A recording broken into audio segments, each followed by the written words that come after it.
मौलाना जर्जिस साहब के बारे में बड़ी खबर निकल कर आ रही है। जी हाँ, आप भी सुनकर खुश हो जाएंगे।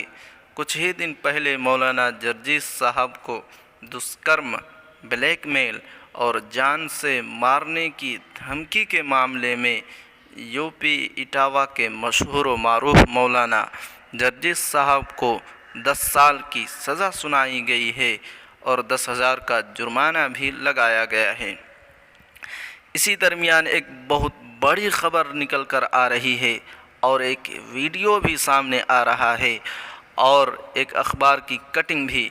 वीडियो में लड़की साफ साफ कह रही है कि मौलाना जर्जिस साहब निर्दोष है और मौलाना को फंसाया गया है। इस वीडियो और अखबार की कटिंग की हकीकत क्या है, मैं आपको तफसील से बताऊंगा। चलिए पहले अखबार में क्या है आपको पढ़कर सुनाता हूँ। मौलाना पर लगाए इल्ज़ामों से मुकरी युवती।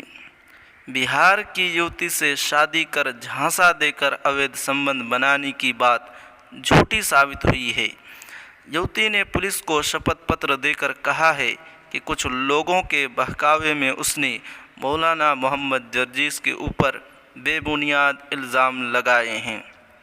कुमारी पूजा उर्फ निकहत पुत्री संतोष कुमार उर्फ अकमल हुसैन, उम्र लगभग 16 वर्ष, निवासी ग्राम तेतरीबाड़ी, पोस्ट भतकुप्पा, थाना व कस्बा, जिला पूर्णिया, बिहार ने शपथ पत्र में कहा है कि अबुल सुभान, दानिश, मोहम्मद अखलाक, मशरूर अहमद व मोहम्मद राशिद ने मुझे इटावा बुलवाया और कहा कि मौलाना जर्जिस के ऊपर इल्ज़ाम लगाओ कि उसने मुझे शादी का लालच देकर मुझसे शारीरिक संबंध बनाए हैं। ऐसा करने पर हम लोग तुम्हें बहुत सारा रुपया देंगे। इन चारों लोगों के बहकावे में आकर लालचवश मैंने मौलाना जर्जिस के ख़िलाफ़ 1 अक्टूबर सन 2016 को एसएसपी को पत्र दिया था। उसने आगे कहा है कि मौलाना जर्जिस को जानती भी नहीं थी।